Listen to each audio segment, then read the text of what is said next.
বন্ধুরা আসসালামু আলাইকুম। কচু শাক রান্না করবো আজকে। লবণ আর কাঁচামরিচ দিয়ে ঢেকে দিই, সিদ্ধ হোক হালকা আছে। সবাই কেমন আছেন বন্ধুরা, কমেন্ট করে জানাবেন। প্রায় সিদ্ধ হয়ে গেছে।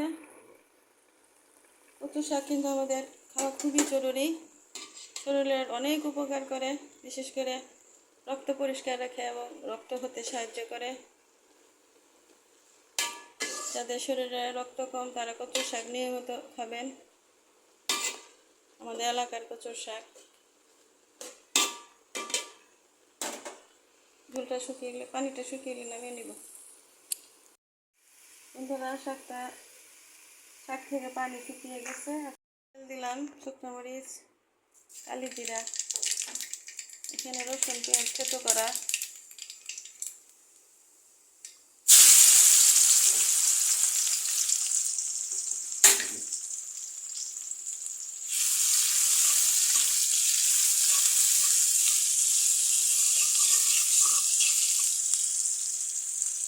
পেঁয়াজটা একটু ভাজা হোক।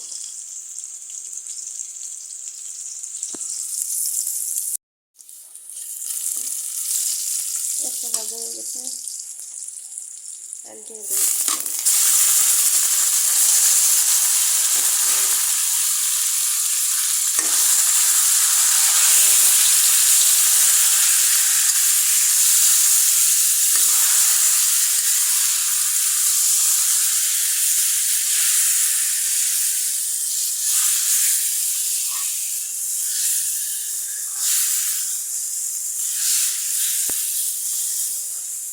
লবণ আগে দেওয়া ছিল, কাঁচামরিচ, লবণ।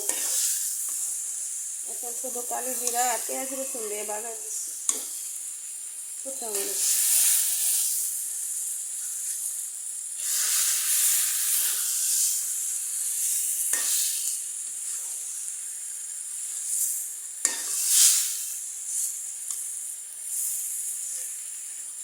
আর একটু শুকাক, তারপর নামিয়ে নিব।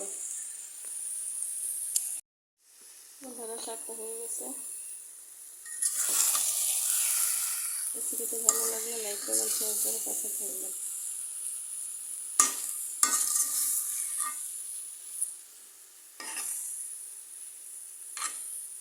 আসসালামু আলাইকুম। সবাই নিরাপদে থাকুন, ভালো থাকুন।